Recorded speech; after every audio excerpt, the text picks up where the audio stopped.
Hi guys, I'm John.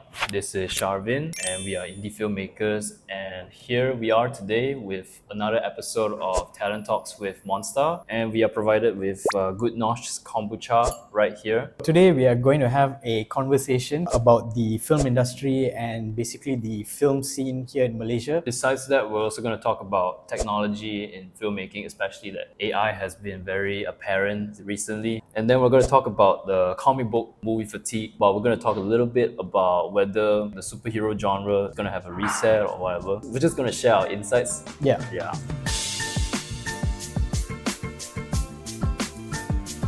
I'm an independent filmmaker. Sharvin and I finished a short film recently and it's called Deadline. I am an independent filmmaker similar to John here. My roles are usually directing, writing, and then I also do cinematography and all that. So John, can you describe the Malaysian film industry in just 3 words and elaborate? Well, I don't have 3 words, but I only have one, which is promising. I feel that because recently we have definitely come across a lot of films, feature films that are very promising. I mean, it's booming with like lots of melodramas and also horror. And I find that it's good because like the production value is slowly stepping up. However, sometimes the story, it can be either too bad or average or like a little bit better. I like how you said promising because when I thought of this question, all I was thinking about were negative words. Okay, I think nepotism is one. Oops, controversial take. I will also say it is demotivating sometimes. Yeah, demotivating. And then what's the third word, man? Okay, fine, promising. One slightly positive thing, right? So the reason why is because I think quite challenging for us to break into the industry here. Yeah. Now I don't know what you think about this, but I think it's quite tightly knit, right? The industry over here, because everybody is someone's friend, someone's uncle. They're clinging on to these roles, right? It's difficult for them to let go for like newcomers, right? That's why I think like the quality of like films and all that, sometimes they suffer, they take a hit. Demotivating, yes. Okay, so like imagine you're a fresh grad, you studied film, right? You're thinking like, oh, I'm gonna work in the film industry, blah, blah, blah, blah, right? You're not gonna get out of college and then work in Astro or like any of these production houses, right? Some people, yes, but for the most part, it's going to be a no, right? So you have to kind of work your way there, right? You've got to fail many times before you actually succeed. It's demotivating for someone who can't afford that, you know what I mean? Imagine like someone, they need to put food on the table, right? They don't have the source of income in the family or whatever. It's quite difficult for them to go into this, you know what I mean? So it can put a lot of people off. In Malaysia, I think we have a very interesting culture here. It's like a melting pot over here, right? We have Chinese people, Indian, Malays, and Iban, Kadazan, Dusun, a lot of like races here, right? My stories, right, like growing up and all that is different to yours, right? We have some overlap and all that, but there's some differences and variations and all that. And I think that's something we haven't fully tapped into. So that's why I think it's very promising. I do hope that like the future, right, that they take more chances when it comes to stories and all that. How do we work around small budgets and crews? You want to go first? Okay, small budgets and crews. We have to establish that we are both brokies, right? There's no money in our wallet right now. Go on. Hey. Or else how we come here? Yes. Hey, keep it down low, man. They got to empathize with this. But the first thing is pre-production. I think pre-production and planning is so important, especially when you're at this stage. If you mess this up, you mess this part up, then you're screwed for the production and also the post-production. Yes. Yeah, yes. Try not to take risk when it comes to pre-production, right?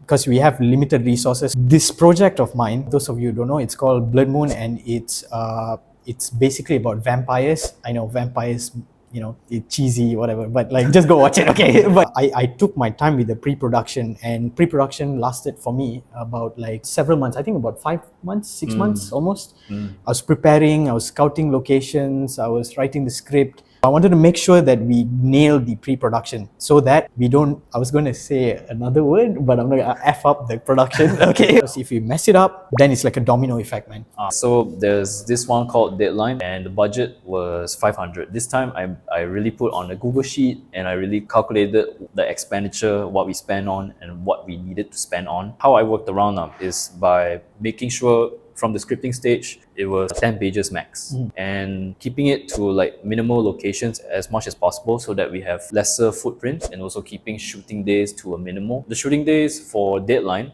was 3 days. We managed to nail the locations really close to what I imagined, because all the locations were like familiar spots lah. And we used a friend's house. I were to go longer than that, I'm scared that I would overspend, because how I compensate my teammates was to buy them meals. If I were to extend more than 3 days, gone on my wallet. That's how. Do you agree that having fewer resources make you more creative? I would say yes, because a lot of the projects that I worked on, we always work within a super tight budget. It forces your creative juices to flow. So for example, okay, we have a conversation scene and we are shooting it in a location, and the location is the only location that was available to us, right? But it looks ugly, right? The production design, right? How do we overcome that? We are looking at like maybe cameras and like also like the lenses that we are using and all that, right? And how we can hide the production design as much as possible, right? To make it look a bit more expensive. Because to tell a story, you just need to use like a medium that can really fit that story, the context lah. Which brings me to our next question. Okay.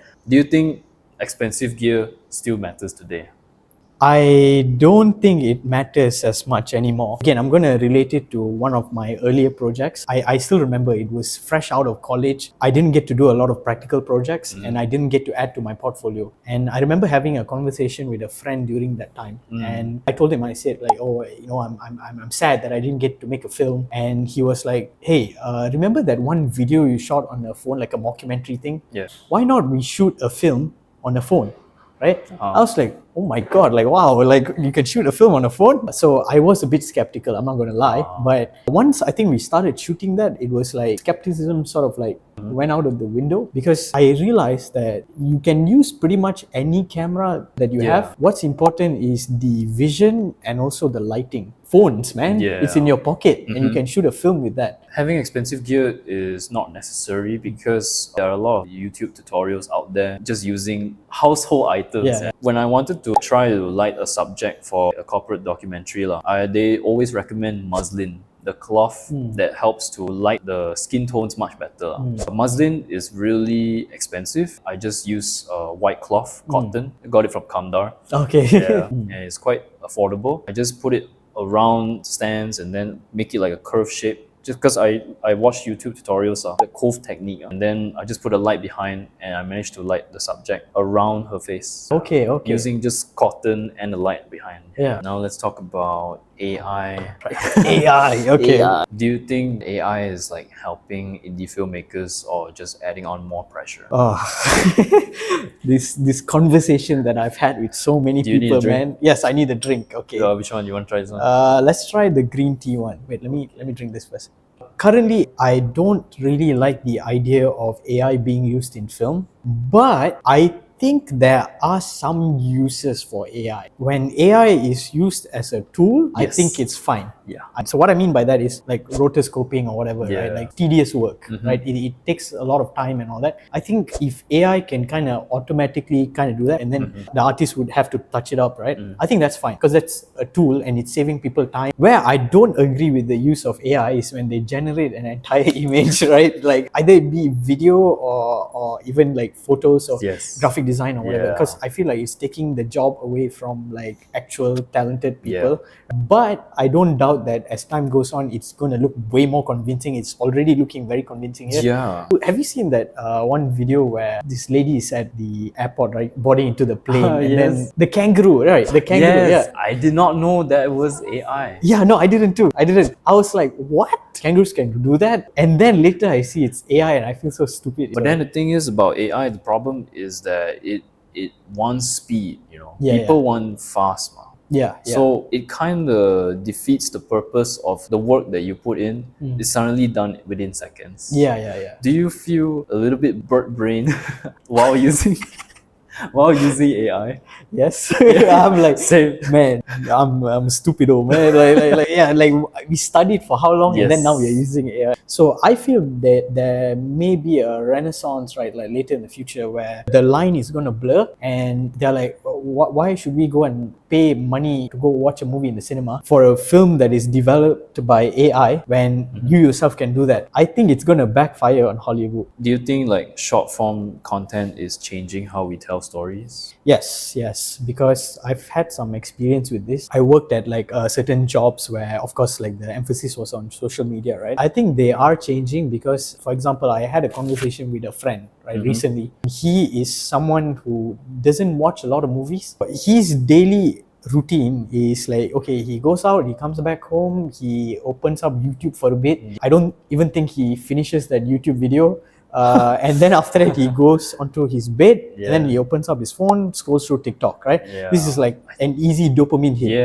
Right. Back then, I think if we wanted that dopamine hit back in the day, right, we would have to like, okay, make plans maybe with a friend, family, or whatever, choose a date to watch a movie, right? And we go to the movies, man. We go to the movies, we get 2 hours of dopamine. We had to take effort to achieve that, right? Now we're just lying down in our bed and we're just scrolling through TikTok, man. Like it's 5 seconds, oh, dopamine hit, 5 seconds, 5 seconds. Because we are chasing for that dopamine rush and we want to like feel satisfied. That's why it gets shorter and shorter and shorter. So after finishing a deadline, which was about 6-7 pages, and then after shooting it 3 days, a month of editing, and it came out 9 minutes. Right. And then after that 9 minutes, I felt like it could be longer. So maybe how I consume media, it did affect me, how I approach my stories. I didn't want it to be like draggy. I didn't want to be like, what's the point of this scene, you know? Yeah. I was a victim of that. Then I got out of it. Now I'm going back into it. It sounds like I'm a drug addict or something, man. Yes. Yeah. It's like watching a movie while playing Subway Surfers. Maybe that's what they should do, man. Just in the theater, right? Subway Surfer on the side. Here's my contract.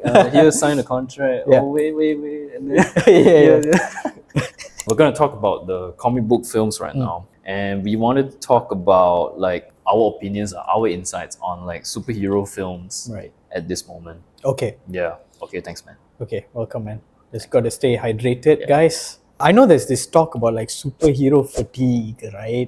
It's quite prominent, right, the talk now. And I believe that superhero fatigue is not 100% true because I feel like people just want a good movie. It doesn't matter what it's about. But at the same time, I think the MCU currently have played a role in causing that. They're just like, okay, this superhero event has to happen, this has to happen, the villain introduction is here, and then the climax is like, okay, either big battle or something like that, right? So I think that's what people are getting fatigued by, not necessarily superheroes. I agree with you. We just want good films and we want, stories with human touch and definitely human heart. And I feel like Superman did a good job with that. However, I just wish it was longer. I agree. I also wish they fleshed out certain things in that movie. For example, I'm talking about the Batman trilogy by Christopher Nolan, right? They had their own identity, It was like a continuous story while retaining its character elements, but it's a growing arc. His arc ends at Dark Knight Rises. So I really felt like those days, the films, the superhero films, right, they had identity, whereas right now it just feels like, yes, they have identity, but they are trying to like pass the torch on to another film. The filmmaking industry in Malaysia looks really blurry right now. But what keeps you going though? Without film, right, like I feel like if you strip that side away from me, I'm not who I am. I feel very naked. No matter how many times I fail, I still want to learn. I still want to get back right up and just pursue this thing, because in the future I don't want to tell myself that I didn't try, right? I want to know that I tried and failed rather than I didn't try and I still failed. I just remember also like the theater going experience, being able to feel something while watching a film and knowing how the story makes sense to you, you relate to it. That's good feelings that I associate with going to the theater. And that's why I want to like also make films that make you feel something. What if you see someone like ready to give up on their creative dreams? What's the one thing you would say? So I won't demotivate the kid lah. Sometimes parents, they could be like, this is not realistic, right? But I would have a conversation with the kid and be like, okay, do you really want to do film and all that? Because I think if you have that passion for the film, right, you're going to overcome a lot of obstacles before you give up. right? So that is very important. I would also try to support them as much as I can. Yeah, I don't want to like really force someone. Don't give up on your dreams and this and that. I think at the end of the day, you just have to remember why you start, and you have to be truthful to yourself on why you started. All right, guys. So that's a wrap. I am Sharvin and he's John, and I hope you guys had a good time listening to us. Stay tuned for the next episode. Yeah. Bye.